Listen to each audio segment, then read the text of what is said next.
Okay, hello everybody. This is Doug Dirks of CBC Television Calgary. So how long have you been in the business? I've been in the business for about 25 years now. Started in sports and then moved to TV news anchor and now host the afternoon show on CBC Radio, the Homestretch, and also Our Calgary on CBC TV. Okay, second question. Have you worked at other TV networks before the CBC? I started my career in private radio actually, but the CBC is the only TV network that I've worked for. Okay, is your job stressful? Is my job stressful? I love my job. There are stressful moments in that job, especially when you're doing live radio or TV. There are going to be times when things don't go right, but you do your best to handle them. But for the most part, I seem to be managing my stress just fine. Okay. What are the biggest events that you have covered? Well, I've covered pretty much everything during my career, from provincial elections to the Olympics. Probably one of the career highlights for me was doing play-by-play of beach volleyball at the Olympics in Beijing in 2008. That was wonderful.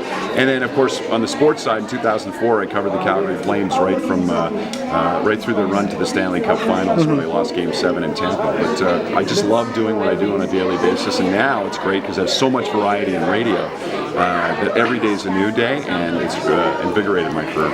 Okay, so this is sort of a TV question, but what do you do when something goes wrong? Like graphics not appearing, or like sometimes when I watch other networks, sometimes their stories don't appear, or they have like the locator appearing on too long. There's a saying in the business: you fake it until you make it. So if something goes wrong, you're like a duck. You're paddling furiously below the water, but you're serene above the water, and that's a real skill. And sometimes the panic shows on your face, but you try to minimize those times. And there are times when you're going to say something really dumb. We call those bloopers, and I know the people at home love that kind of thing. But you just have to grin and bear it, because I do 15 hours a week on radio, did thousands of hours of television, a lot of it live. And at some point, you're going to make a mistake. It's how you deal with that mistake that really can define your career. What makes your job interesting? The variety.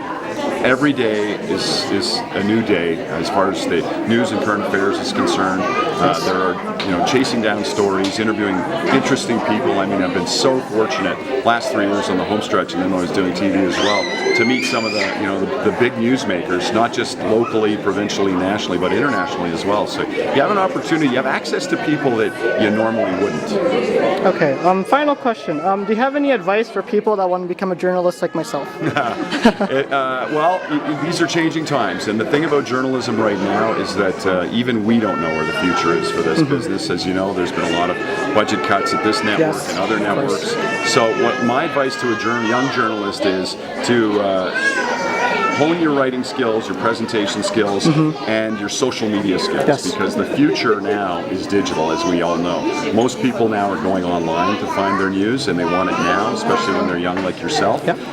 So if you can do all of those things, you need to be a multitasker and hone your photography skills and everything to promote yourself. And if you can start a YouTube channel, why not? Because at some point, somebody might see it, and they might like your work, and they might hire you.